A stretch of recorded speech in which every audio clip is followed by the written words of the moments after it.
Hi, Matt Stait again from the Festival of Martial Arts. And today I've got with me Mark from Nest Management. Now, before we get started on this, I just want to say a massive thank you to Nest for the support for the festival and for Kaizen and for seeing our vision and not laughing at us so what we're trying to do and what we're trying to achieve is only going to be possible with the support of the industry and the players and the people in the industry. And Nest have been fantastic so far. So Mark, thank you very much. Welcome aboard. Hi, Matt. Really good to see you again. We are super excited to be involved in this event. We think it's quite an inspirational thing to do, and we're more than happy to support it. And actually, looking forward, the event looks like it's going to be great fun to attend. Yeah. So, looking forward to attending it. Yeah, me too. Yeah, the weather forecast is looking good, so everything's on our side. Fingers crossed. So, what I wanted to do really was have a chat with you about Nest itself, not the facts and the figures, not the not necessarily what it does, although we'll talk about that in a bit. But I wanted to know more about Nest and how it started, where it came from. So, what's the history? Okay, well, the history is that our managing director Gerard Turvey, which some of you guys would have met, used to work for Boots, and in fact, he started Boots Opticians. That was his project. Wow. And he did quite well at that, but he spent a lot of time, at that time, he spent a lot of time visiting Japan, because that's where a lot of the optical stuff was made.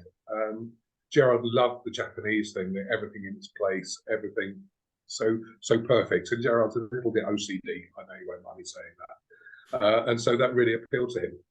And I think on one of his, after one of his trips, he came home and his wife Joy, another one of our directors, sort of basically turned around to him and said something along the lines of, "You're spending far too much time away. We've got 2 young boys, they need something to do. So I've just bought you a 3-month training pass for a local karate centre." Okay. And so Gerard was sort of sprung into action, taking his boys to karate on a Saturday morning.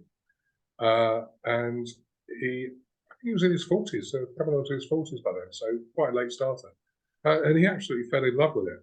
The boys quit because children, they decide they don't want to do things after a while. Strangely enough, they're both doing martial arts again now later in life. But Gerard didn't quit. He carried on training in traditional karate and got to second Dan and was helping out teaching at school. Around the same time, by this time he'd been promoted from Boots Opticians, and he was on the main board of Boots as the director of IT. So, quite a good business background. There was a couple of American-style companies doing billing. We use the word billing in the UK. Unfortunately, they weren't very successful at it. They went bust, and we still suffer from that today. I still get instructors today saying, "I'm not using another company because we got taken by this or that company, this company or that company." But Gerard decided there was a gap in the market, and he wanted to fill that gap, but also do it in more of a martial arts style. So for Gerard, being a traditional karate practitioner, the honor code, now in Britain they call it chivalry, or you've got the tenets of taekwondo or the bushido code, basically the honesty, integrity and respect. He wanted to run the company along that lines. So he set Nest up 23 years ago, year 2000. Okay. And we've been running since then. Obviously started off with a handful of clients.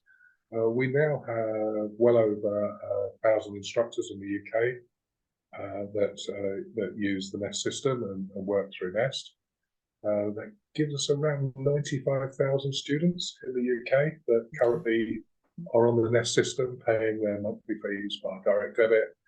And that gives us a little bit of insight into the industry, because although we believe we still have less than 10% of the UK market, the martial arts business in the UK is worth £500 million. But we have a reasonable slice of that, but it does give us insight. So we start to realise that if you've got 95,000 people, what the average they pay is. So we know on average how much people pay for their martial arts lessons. We know, in a lot of cases, how often they attend. We know what the age groups of those people are, and also how long they stay training before they leave, and also how many leave each month and what percentage. And that gives us an insight. Now, we can't claim that that's the whole UK industry and our figures are correct for the whole industry, but it is not a bad way of looking at it. If we've got sort of 5 to 10% of the UK market, I would think that our figures are probably representative of what's happening. Yeah, but not just that. I would imagine that having that kind of data to hand and that ability to oversee that percentage would also give you an insight into, how should we say, some of the pitfalls, some of the mistakes people make, some of the things people do right. So I would imagine that working alongside yourselves, you could almost have a blueprint, if you will, as to what should be done rather than reinvent the wheel. Well, indeed. I mean, it's not rocket science, really. I mean, most of it's pretty much common sense. But we're all guilty in whatever jobs we do. We're all very guilty of what we call skill drop. So we actually know what we should be doing, and then after a while we forget to do it, and then we can't be bothered to do it, and then we forget that we didn't have to do it. So, it is a way of keeping yourself on your toes. Consistency is very important in business, and we set these systems up to try and make it as easy as possible for people to be consistent. We know the system works. At the end of the day, we've been in operation for 23 years. We look at our own income from the commissions that we charge on direct debit, and we're seeing year-on-year growth, with the exception of the year of COVID. Of course, we had a little bit of a dip then, but actually we have grown by sort of 30% since COVID. So post-COVID, we saw a huge spike in membership from our existing clubs, and also a few new clubs join us. That slowed down a little bit this year, to be honest, the first quarter this year. But we saw a huge spike, and although there is some sort of cutback now, there is still a massive growth of nearly 30% from before COVID to today. We are not, interesting enough, for considering there's a cost of living crisis, and the press and the media would have you believe that everything's really dreadful everywhere. We are not seeing any spike in cancellations. The cancellation rate at the moment is no different to what it was pre-COVID and for the years before. So we know that on average, and it is an average, on average 5% of people training will quit every month. That seems to have remained stable for about the last 15, 20 years. Yeah. So again, that is interesting, because there is this perception that we're in this doom and gloom mentality and everybody's really struggling. And don't get me wrong, I'm sure people are struggling, but we're not seeing that in the retention numbers. People are sort of sticking around, which is interesting. But I want to draw you back to words you used a moment ago when you said about the martial arts, and you used the word business. Now, so many people get upset by that. And it's one of those which is a fascinating thing, because it's such an emotive word for people. So when you're looking at it from your point of view, there's a damn good reason why you've got to look at it like a business. Yeah, can you sort of give us your version of that? Yeah, I mean, some people do run their martial arts clubs purely as a business, and they make a good living out of it, and we see nothing wrong with that. You wouldn't criticise a driving instructor or a music teacher for making a living out of their teaching. We do have quite a lot of clubs that are charities and not-for-profit, and they run under committees, etc., where they're not under individual ownerships. And I quite often have this conversation about business. And actually, it's more about, if you run the club or society properly and on a business footing, it keeps it viable. And it will return some money. It will do that undoubtedly.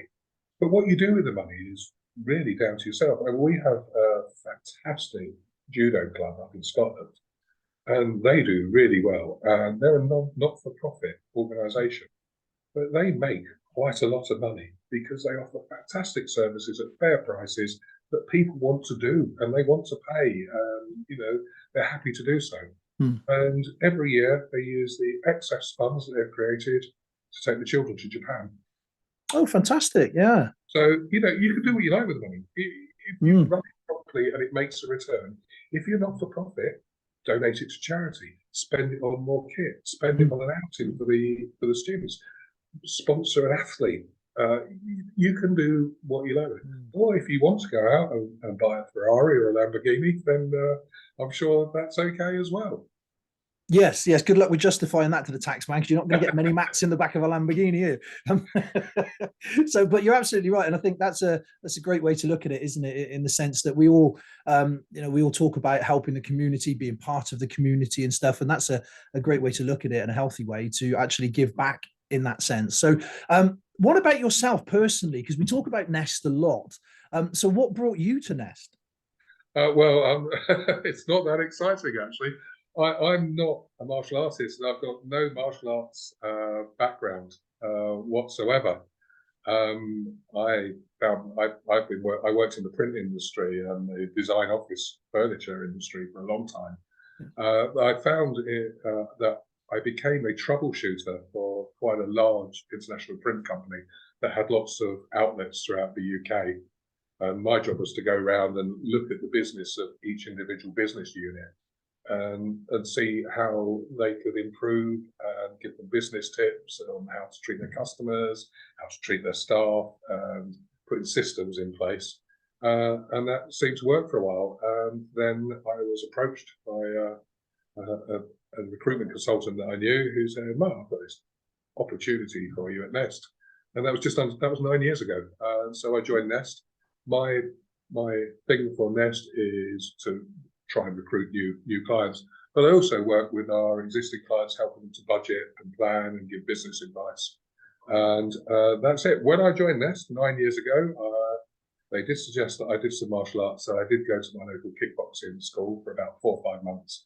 But as I was in my mid-50s already, I found a very difficult thing to learn.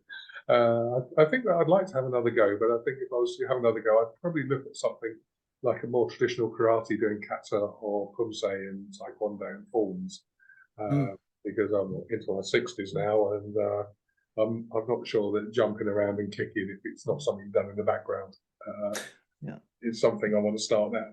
Yeah. Well, I mean, that's one of the great things about martial arts, is there is all kinds of flavors and there is all kinds of different stuff that you can do. Indeed.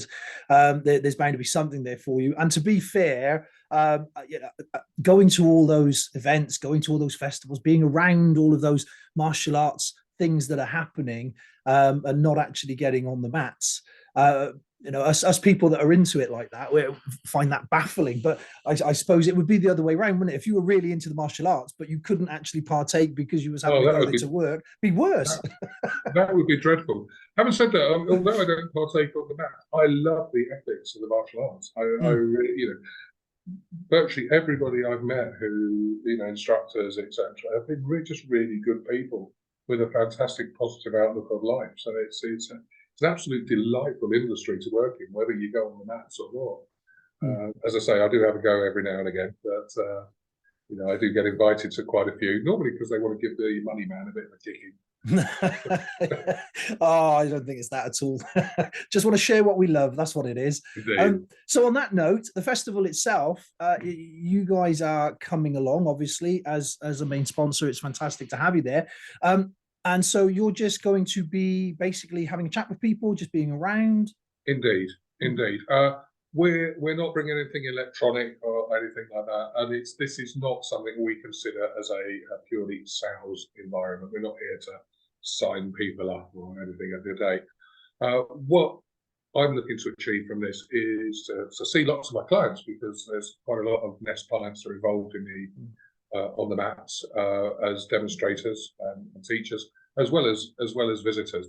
But also to meet some of the guys that we don't deal with, and just so that people can see that Nest is a relatively approachable company.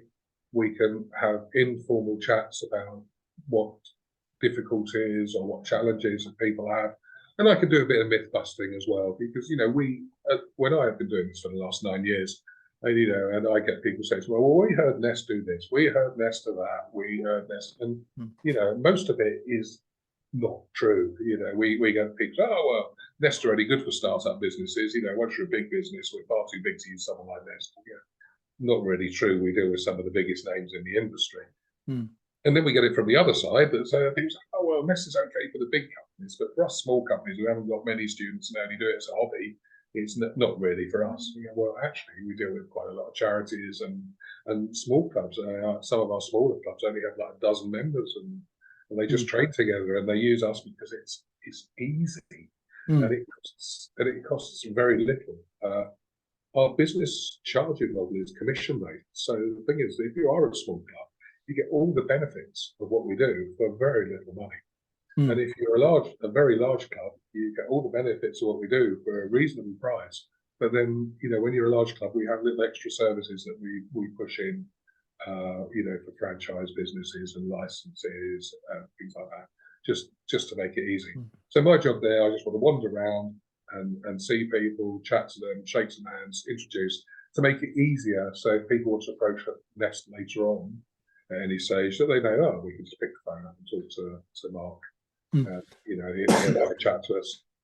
We will have a stand there. It'll be a little gazebo with a desk inside it. I will be there for part of the time, but otherwise, I'm going to spend probably quite a lot of time coming around and having a look at the martial arts on the mats and talking to people out on the field. You'll be able to spot me on the dodgy fat old geezer with the funny haircut and the big T-shirt with Nest written on it. Fantastic. Yeah, fantastic. Right. So, like I said, we tend to do these quite short because they're just sort of little introductory things. So we're going to wrap it up there, and because there's loads of more questions that I can have, but we will see you at the festival. And so for those that do have questions, they can ask you there. And we look forward to seeing you. And once again, my friend, thank you so much for you and Nest overall for supporting the festival. We really do appreciate it. Yeah, we're really looking forward to it. And as I said earlier, really excited to be part of this. Fantastic. Thanks very much, man. Cheers.